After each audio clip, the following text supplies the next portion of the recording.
Welcome back to A Moment in History. I'm Seth Udinsky. Well, as we've explored in other episodes of A Moment in History, the storyline of world affairs is full of suspect characters. While there are a fair share of historical heroes, there's perhaps an equal amount of villains. In ancient Rome, the villains are many, but there is perhaps no villain quite as notorious as the last emperor of the inaugural Julio-Claudian dynasty in the empire's beginning.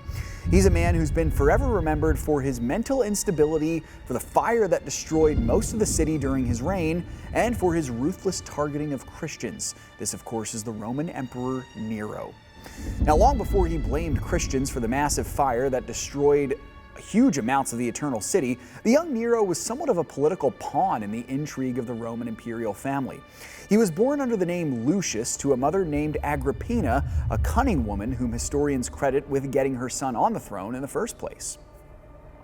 So Agrippina was a sinister character, likely guilty of assassinating two husbands for political gains, the second of which was in fact the Emperor Claudius, who she very likely poisoned to open up the throne for her son. And in 54 AD, she committed matricide, and Lucius was crowned as the fifth emperor of Rome, as the Emperor Nero. Now, Nero is remembered rightly as a tyrannical madman, but it should be noted that early in his reign, he was somewhat of a competent ruler. Perhaps his youth kept him humble, but as he grew older, his delight in himself began to grow also. Now, Nero developed a somewhat unhinged passion for the arts. Now, around the same time, this is the late 50s into early 60s AD, Nero had both his mother and one of his wives murdered. His fascination with the arts grew into somewhat of an obsession, which kept him away from treating the throne with seriousness. Of course, the pivotal moment in Nero's reign was the Great Fire of 64 AD, which destroyed over half of the city.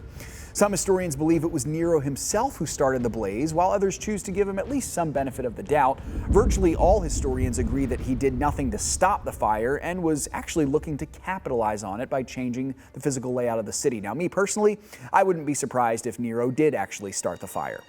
Now, the Roman political elites realized they needed a desperate change in power as chaos was threatening to take the empire down. So Nero was sentenced to get this crucifixion of all things, but he escaped by taking his own life in 68 AD.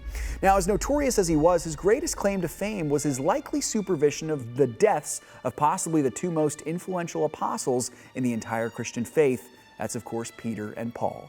Thanks so much for joining me once again for A Moment in History.